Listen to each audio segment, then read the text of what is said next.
Hello. You could tell from the subject of this video exactly how long it is I've been dragging my heels on making it.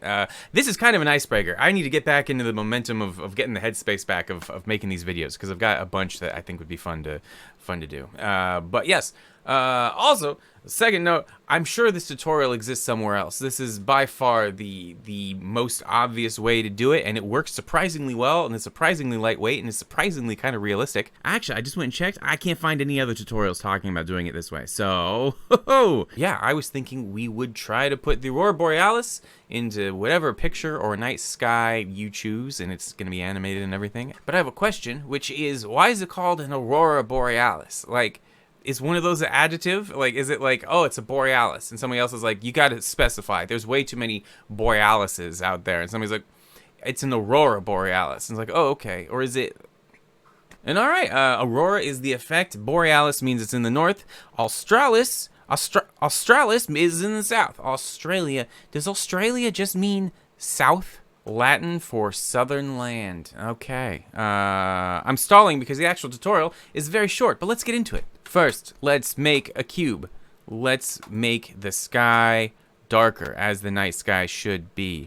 And then I think we're just going to do all of this in rendered mode because this is a really lightweight effect, so it shouldn't actually be all that hard. So there we've got our dark cube. I'm going to pull open the shader editor because this entire thing is just going to be a shading effect. Shader editor here. Select the cube and say new material, and we'll call it here. We'll go under here to the material slots and name it Aurora. And the shader editor gives us two options. There's the surface, which is the outside, and the volume, which is the inside. We don't want the Aurora to be in a cube, so I'm going to delete this. And into the volume, typically you'd put something like a volumetric shader, so all the light paths can bounce between everything and give you like a dense cloud effect.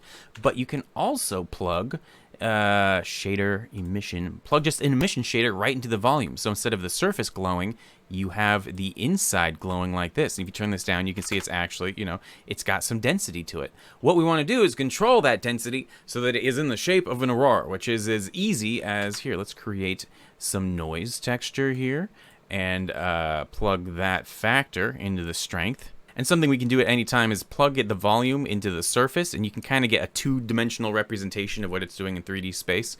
And so this is the noise texture here. With the node editor enabled, I can just hit Control-T and get these other mapping nodes here, and this allows me to adjust how the texture is applied to the surface. You can see right here, when I move it on the X-axis, it's sliding left and right like that, and so the end here is just a cross-section of what that noise texture looks like, which is a cool way to kind of think about textures. They're existing in 3D space a lot of times. But in this case, I want to stretch it vertically. So let's go like 0.05 on the Z-axis. So now we're getting it really stretched vertically, and we can keyframe this too. So from the side, we're already getting what you can see is kind of an aurora effect, but from the top, we're still just looking at a cross-section of that noise pattern. So to animate it, I'm just going to hover over the Z input here and hit I to add a keyframe. And if we have both this node and the object enabled, we'll be able to see the keyframes of that node down here on the timeline. So I'm going to go later, and I'm going to move it downwards a little bit by dragging to the right. And if I hit I can add another keyframe we can see down here. And with both of these selected, if I hit Shift-E linear extrapolation, it'll just extend this animation basically forever. So we just have this infinitely animated aurora right off the bat. But it's looking a little bit too dense right now, so after the noise texture, I want to add a little bit more darkness. I'm going to put in Converter, Color Ramp, and just drag up these black values, so we're only keeping some of these highlights here. And if we plug this back into the volume, you can see we're getting kind of exactly what you'd suspect, which is this shimmering vertical bunch of beams of light. And there's already some stuff I'd probably tweak, though I should probably save it to the end. Like right here, if we separate these keyframes a little bit, like this much, it'll shimmer a little bit slower, and that feels a little bit more natural. The crazy thing about seeing the aurora in real life was it was so fast. I thought it was like this very, very slow cosmic thing, but like I was looking at it, and it's literally like stuttering and popping and like stuff shimmering all over. It was really cool. I also, of course, filmed a bunch of time lapses and different stuff of it because I was thinking it'd be a good element. However, never before in human history given the prevalence of light-sensitive cameras and also the Aurora coming out like it did, has such an asset been so utterly useless? So we'll see. I might not release it. But now, obviously, the thing that's missing is the colors, which are just as easy to add. Let's create a gradient texture with our usual texture coordinate nodes here. And if I plug this into the surface, we can see what's going on. We've got our linear gradient going from, you know, here to here. If I rotate it, it's now going top to bottom. We can use another color ramp here, converter color ramp, to change it from black and white to, like, maybe we start with that nice blue color, and then we'll add another point here for the middle, and that can be kind of that main green color. And up at the top was that really cool kind of pinkish color. And all we have to do is plug this gradient into the color of the emission, and now it's actually kind of looking like an aurora. So if we want to dial it in, though, because it's still very, very cubic, one thing I might do is just turn down the overall brightness of the white point here. Just dim it a little bit. I'm going to turn up the detail to maybe 4, just get a little bit more intricacy in there, and maybe give it a little bit more negative space like that. Yeah, that's feeling pretty good. Okay, the last thing is I want to also have it fade out at the top and bottom, which is as easy as we can literally just reuse this. I'm going to create another color ramp right here. And I'm gonna have it go from black to white in the middle, back to black, and I'm going to color, mix color, multiply these two color ramps together. I could just do it right here, have this get darker, you know, on this end and this on the other, but I want one that controls the color and another that controls the brightness. It's just easy for me to wrap my head around. So I plug these together, set them to multiply, go like that, and I control kind of where the bottom of everything is. In fact, I want it to feel like it's really trailing off, so I might add one more point here and just darken all of this kind of middle stuff like that too. If we change it to ease, it'll kind of interpolate a little bit smoother. Now that we've done that, maybe make it a little bit brighter again. And a lot of times it's kind of stretched out a little bit, which we can literally just scale the box like this. That's looking pretty good. And maybe change up the distortion so it'll kind of twist in on itself like that. If you look at it from the top, here, if we change it off the scale, you can see what the distortion does. So maybe just set that to 1.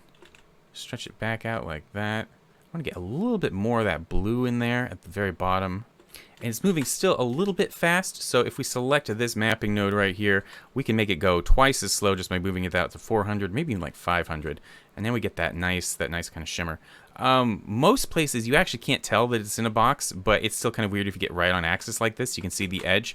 So we're just going to use this exact same trick as we did right here to add some gradients to make it fade off along the edges. We're just going to do it on a different axis. So I'm going to move that up here. I'm going to create another gradient texture with a mapping node. Although I'll use the same generated coordinates, because why not? But instead of rotating it on the y-axis, I'm just going to leave it as it is and multiply this gradient by that one. And this is getting confusing here. If I plug this into the surface, you can see we've just got another gradient, and I can use a color ramp here to like fill in most of this so it's straight white. You just have each end kind of go back into blackness here. And now once we multiply this gradient by everything else we have going on, it just means that like the aurora fades off around the edges. And I'm actually just going to duplicate all of this again, bring this down to that, multiply these together like this. And if I rotate this new gradient by like -90, it'll do that same thing but on a different axis here. So now no matter where we look, it's always going to be fading off towards the edges, and we can make it, you know, more pronounced if we want to. We could have just, instead of using a linear gradient, done something like a spherical and just had it in the center like a cylinder, but this works okay for me. And here, we'll stretch it out vertically a little bit, turn that strength back down. And what's cool is we're playing this in real time in cycles just because it doesn't have much to render. It's an emissive source, which means the light isn't interacting with anything. It's just being emitted from the volume itself, and that's directly what we're seeing. And yeah, at this point, you can just kind of play. Figure out, you know, how, if you want to play with the, turn up the distortion, or the roughness, or keep it smoother. Just dial it in how you like it. If you change the scale, it'll be more complex, or you can make it nice big fat curtains like that. You can change the speed. Let's put it into the sky. Yeah, here. Ooh, I should save. Aurora effect. And if you've never played with them before, this is a good kind of introduction, I think, to thinking about volumetric shaders and all of that. You can imagine this being used for like a fire, or if you know the noise were going up the other way, you'd have to tweak it a little bit, or like a jet engine or something like that if you start multiplying things together. But yeah, let's bring in what image should we use? F3 images as planes, and we'll try this one here. We'll set it to emit and we'll put it in our scene. First, just eyeball it. How does this actually look? Yeah, that doesn't look too bad. Here, let's attach that to a camera real fast. I should probably try to match the focal length, but I'm not going to worry about it. If I select this and shift click on the camera, I have the copy attributes add-on activated, which means I can just hit Control C and copy location and rotation, so they'll be on the same axis and all that. And then in edit mode, I can just grab this plane and hit GZZ, which will move it back in local space until it just barely fills the camera here. And what's nice about this is now if I scale this image, it'll always completely fill the camera view like this. I'm changing the scale, but you can't even see a difference. It's nice. Which is nice specifically so I can duplicate this and scale it down so it's also in front of the Aurora. And then I can use the knife tool here and kind of just cut out the stuff that I want to be in front.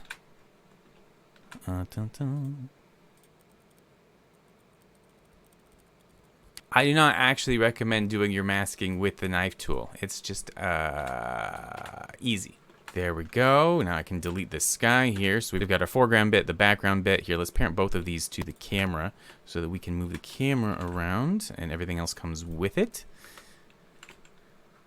Which lets us very easily position the Aurora just kind of how we want it. Here, I want it to be kind of below. We'll tilt up like that. And maybe make it a little bit brighter just to show off what we're doing. And maybe we'll change the scale. And if we wanted to cluster it in the center a little bit, here we can make it even brighter. But then we can use these to kind of fade off the gradient on the edges like this. If we change that to ease, I think that'll, yeah, we can kind of just clump it exactly where we want it. And yeah, it looks pretty good. It's maybe too much descending like that. And so I might change the scale to be more like 0.2, really stretch it out so it's vertical. And I can change the distribution of the colors to get a little bit more of that pink going in there. Ooh, yeah, I like that. You can rotate it however we want. Maybe make it nice and big. And maybe scale it back down a little bit so we can really see that ribbony kind of feeling on it. But yeah, you could put this in any tracked shot. You could pull probably even a luma key off of this stuff to add it in there. Renders nice and quick. I want to use this for something. I want to have this be like the result of some weird alien phenomenon or something like that. Yeah. All right. Well, now I'm just tweaking. I think this is basically done. Hopefully that's fun for somebody. I think I want to do a small series in the coming week of just.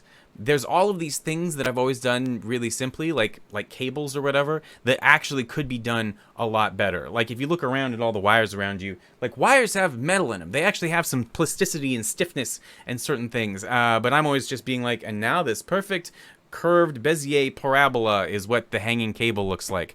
And I've got all these close-ups I'm doing, and I want to actually figure out like a solution for like what does string or wire actually look like when you're looking at it up close, so I can use that in those close-ups. So I thought that'd be a fun series, maybe like going back and rethinking maybe more cartoonish ways that I used to do stuff if I wanted to go a little bit harder on them. I grew up around this major arterial called like Aurora Avenue, which is just, it's this endless sprawl of you know, giant box stores and kind of all of that, and it just kind of cuts through everything. It used to be like the highway going up and down the coast that's just turned into a giant unending strip mall basically. And in my 20s I used to hang out at my friend's bar and I would ask drunk people to say the word Aurora as lazily as they could, because there's no hard consonants in it, so you can really, it's fun. Is it called Aurora Avenue because it goes north-south? Because that's like almost half of roads. It says it's named after Aurora, Illinois. Which is a suburb of Chicago. But I can't figure out why Aurora is called Aurora. I think Aurora, Illinois is named after the goddess of the dawn everywhere, but I can't figure out why they would decide to do that. Why is Aurora called Aurora? Why is Aurora, Illinois? And okay, 35 Aurora facts they never taught you in school. City's name didn't come without controversy, blah, blah, blah, blah, blah. But okay, that's literally the entire fact. Yeah, I can see why it didn't come without controversy. Somebody just pulled it out of their butt. Yeah. And I was thinking maybe it's like north of Chicago on the lake so they can watch the sunrise over the lake. But it's inland, so who knows? Except at this point we can appreciate the redundancy of North Aurora. And I found a lot of stuff trying to conflate, you know, the coming of the dawn with like the electric lights at the World's Fair. But like the chronology's wrong. Who named Aurora, Illinois? Okay, here we go. The first choice was Wabonzi, but that name was already taken, so the community leaders settled on Aurora after a similarly named city in New York, since many of them were from New York. And Aurora, New York used to be called Willink, but they changed it to Aurora in a display of their growing dissatisfaction with the Holland Land Company and its stockholders, which included William Willink. Now, alright, good riddance Willink, but why Aurora? And there's a lot of good information about the name here, Willink, but nothing about why Aurora. However, they do seem to have a rich historical society, the Historian.